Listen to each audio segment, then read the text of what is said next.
Hi guys, আজকের ডেটে আমি যে ফোন এডিকশানটা বলেছিলাম যে আমি কীভাবে আমার লাইফে একটা সমস্যার সমাধান করছি ধীরে ধীরে গ্র্যাজুয়াল প্রসেসে,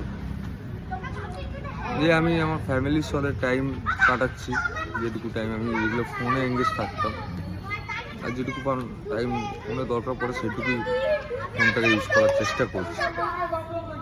আর বাকি বন্ধুবান্ধব এর সাথে টাইম কাটিয়ে বা ফ্যামিলির সাথে, ছেলের সাথে, ওয়াইফের সাথে, বাবা মায়ের সাথে, এইভাবে।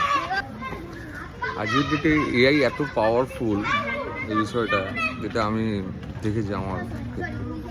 মানে আমি যে কি দেখতে চাই, আমি যে কি চিন্তা করি, আমি যে কি খাবো বা আমার কী সমস্যা, আমার এখন এআই এতটাই পাওয়ারফুল যে ক্যাচ করে নেয়, সেরকম টাইপেরই কন্টেন্ট দেয়। আর সেই কন্টেন্টের দেখতে দেখতেই অনেকটা টাইম কেটে দেয়, হারিয়ে যায়।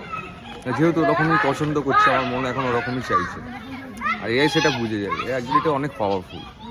তো সেই জায়গা থেকে এই ফোন হ্যাবিটটাকে চেঞ্জ করার জন্য কিছুটা সময়, যতটুকু দরকার সেটুকু টাইম ফোনটাকে ইউজ করা, আর বাকি আনাদার টাইম এঙ্গেজ থাকা, ফ্যামিলির সাথে টাইম কাটানো বা খেলাধুলো করা, যেমন এখন আমি খেলছিলাম বাচ্চাদের সাথে একটু।